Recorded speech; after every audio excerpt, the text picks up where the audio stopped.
안녕하십니까. 세상 읽어주는 남자 이상훈입니다. 오늘은 HBM과 관련한 이런저런 말씀을 드리겠습니다.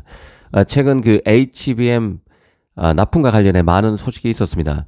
삼성이 드디어 HBM3 8단과 12단 컬 테스트가 임박했다는 소식이 나오자마자 SK AI 서밋 행사를 통해서 하이닉스의 반격에 가까운 소식도 있었습니다. 엔비디아의 HBM을 납품하는 주포로서 젠슨항이 하이닉스의 HBM 6세대 제품인 HBM4의 납품을 최대 6개월 앞당겨 달라는 요구를 했고 최태원 회장이 해보겠다고 하답했습니다. 그런가 하면 하이닉스는 HBM3 16단을 만들어서 내년 초에 고객에게 시제품을 넘길 것이라는 오피셜도 있었습니다. 또 외신에서는 그 오픈 AI를 예로 들면서 AI 수익 모델 대비 투자 비용이 눈덩이처럼 커지면서 AI에 대한 신중한 접근이 필요하다는 진단도 나오고 있습니다. 이런 점을 천천히 짚어드리겠습니다. 사실 그 젠슨항의 SK AI 포럼 깜짝 등장은 흥미로웠지만 더 눈길을 끈 것은 하이닉스의 HBM4의 빠른 납품을 요구한 점입니다. 그 엔비디아는 AI 칩 분야 킹 오브 킹인데요. 하지만 엔비디아가 직면한 경쟁의 강도는 절대 호락호락하지 않습니다. 이 암페어, 호퍼, 블랙의 루빈 등 그 엔비디아 GPU 계보에서 보듯이 신제품 출시 시기는 과거 2, 3년에서 이제는 신작이 나온 지 1년도 될까 말까한 시점으로 앞당겨졌습니다. 그 AMD, 그 MI300X죠. 인텔 가우디 등은 물론 그 아마존의 인퍼렌시아, 마이크로소프트의 그 마야처럼 빅테크들은 자체 칩을 내놓고 있고 텐스토렌트, 그로크, 그리벨리온 같은 스타트업의 추격도 거셉니다. 엔비디아 입장에서는 바짝 긴장할 수밖에 없는데요. 사실 그 HBM의 빠른 조달은 엔비디아 입장에서는 경쟁사보다 더 빠르게 AI 솔루션을 선보인다는 뜻입니다.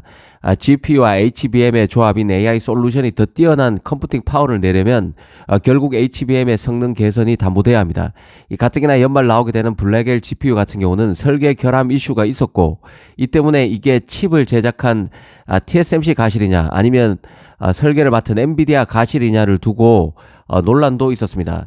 결국 젠슨항이 전적으로 엔비디아의 책임이라고 공식 사과하기도 했었죠. 더구나 그 HBM4부터는 이 베이스 다이에서 GPU의 연산 일부도 맡게 됩니다. GPU가 아닌 메모리지만 메모리 결함으로 연산에 문제가 생길 수도 있다는 뜻입니다. 즉 HBM4를 빨리 양산해 달라는 의미는 엔비디아가 빨리 HBM4를 받아보고 만약 결함 문제점이 있다면 빨리 개선할 시간도 벌겠다는 포석으로도 볼 수 있는 생각입니다. 이 한마디로 지금도 너무 잘 나가는 엔비디아지만 경쟁자의 추격을 따돌려야 하고 또 칩의 성능도 끌어올려야 빅테크로부터 자신의 칩에 대한 러브콜을 계속 받을 수 있습니다. 사실 HBM4는 내후년인 2026년 루빈 GPU부터 사용될 칩입니다. 어찌 보면 아직 시간이 많이 남아 있음에도 젠슨항이 인도 시기를 6개월 당겨 내년 상반기 정도로 앞당겨 달라는 얘기는 무리일 수 있는 요구인데요. 하이닉스도 최대한 해보겠다고 하답했는데 이런 대화 속에서 칩 업계가 얼마나 강한 경쟁에 노출돼 있는지 새삼 인식하게 됩니다. 그 엔비디아 입장에서는 차세대 아키텍처 루빈에서 HBM4가 차세대 AI GPU의 훨씬 더 중요한 구성 요소라는 점을 강조했다고도 볼 수 있습니다. 엔비디아로서는 블랙엘에서 겪었던 가오를 방지하기 위해서 어떤 종류의 설계 결함도 피하는 차원에서 HBM4의 빠른 납품을 당부한 셈입니다. 한편으로 젠슨항 입장에서는 하이닉스 라이벌 삼성에게도 이런 문답을 통해서 분발을 촉구하는 효과도 노렸을 것으로 봅니다. 삼성이 들어와야 하이닉스와의 가격 경쟁을 통해서 HBM 납품 단가를 더 낮출 수 있습니다. 최태원 회장도 강조했지만 결국 AI 분야도 비용, 이 코스트 절감이 가장 큰 문제가 되고 있습니다. 이 코스트를 낮추지 못하면 결국 수요 업체로부터 외면을 받게 됩니다. 빅테크 입장에선 개당 4, 5천만 원을 호가하는 GPU를 사들이고 있는데 수익 모델은 변변치 못한 상황이죠. 지금은 경쟁 낙오에 대한 불안감으로 빅테크들이 칩을 입도선매하지만 영원히 이런 투자를 밑빠진 독에 물붓기식으로 하기는 어렵습니다. 그런 관점에서 메모리 업체의 빠른 개발과 양산이 가능하다면 버그에 대한 효율적 대처로 비용 절감이 가능해질 것입니다. 이런 맥락을 종합적으로 이해할 필요가 있습니다. 이와 관련해서 최근 그 대만 매체 커먼웰스도 AI 붐에 대한 경계감을 가져야 한다는 논평을 내놓기도 했는데요. 엔비디아 GPU에 대한 놀라운 수요 덕분에 TSMC 등이 높은 마진을 기록하고 있지만 이런 수요가 계속 뒷받침되려면 AI 하드웨어 비용을 이 정당화할 만한 충분한 돈을 빅테크들이 벌 수 있어야 한다는 것입니다. 이 커먼웰스는 특히 오픈 AI의 실적을 통해서 이런 리스크를 설명하기도 했습니다. 올해 오픈 AI의 손실은 40억 달러에 이를 것으로 예상되고 2년 뒤인 2026년은 140억 달러까지 커질 것으로 봤습니다. 그러면서 이런 규모의 손실은 지속 가능하지 않다고 했습니다. 그러면서 오픈 AI가 앞으로 훨씬 더 치열한 경쟁에 직면할 것이라면서 특히 스타트업의 대부분은 오픈소스 AI 모델을 사용해서 오픈 AI와 경쟁하고 있다고 했습니다. 가령 메타의 AI 모델인 라마 같은 경우는 무료로 제공되고 있고 소프트웨어 개발자들에 의해서 거의 4억 회 다운로드 됐다고도 했습니다.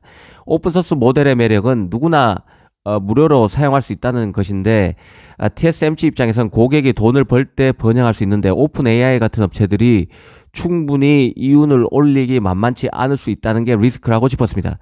가장 낙관적인 시나리오는 상품화 과정에서 가정 자체가 비용을 낮추고 품질을 크게 향상시켜서 기술의 유료 고객 수가 극적으로 확장되는 것이라고도 했습니다. 생각해보면 AI 기술의 발전 속도가 느려지고 있다는 점, 그리고 AI 모델의 개선은 더 많은 데이터를 모델에 밀어 넣는 데서 비롯되는데 대부분의 AI 모델은 이미 인터넷이라는 쉽게 얻을 수 있는 데이터에서 모델을 훈련시키고 있다는 점에서 새 데이터 소스에서 더 많은 진전이 이루어지기 만만치 않다는 점이 문제라는 것입니다. 특히 그 AI 모델은 실행 비용이 엄청나게 많이 듭니다. AI 모델이 단일 질문에 답하는 데 사용하는 리소스는 구글 검색에서 검색어에 답하는 데 사용하는 리소스보다 훨씬 높습니다. AI 모델의 비용 구조는 추가 사용자의 비용이 본질적으로 영인 소프트웨어보다 고객 수에 따라 비용이 증가하는 레스토랑의 비용 구조에 더 가깝습니다.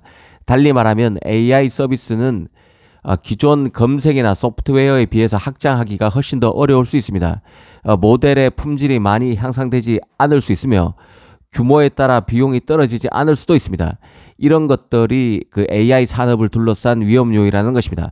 물론 그 엔비디아 젠슨왕도 xAI의 그 일론 머스크를 예로 들면서 블랙엘에 대한 수요가 생각보다 무척 높다는 점, 그리고 AI 산업이 벌써 정점을 찍고 내려왔다고 얘기하기에는 빅테크들의 칩 수요가 크레이지하다는 점 등을 예로 들기도 했습니다. 하이닉스 컨퍼런스 콜에서 HBM 수요, AI 컴퓨팅의 핵심으로 거듭나고 있는 HBM 수요가 계속 높은 상황이라는 점을 강조하게 됐는데요.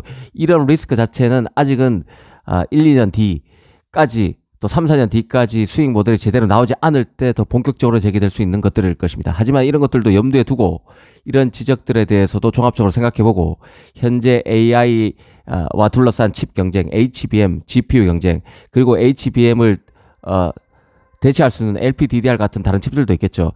이런 칩 전쟁을 음미해보는 것도 의미 있을 것 같습니다. 감사합니다.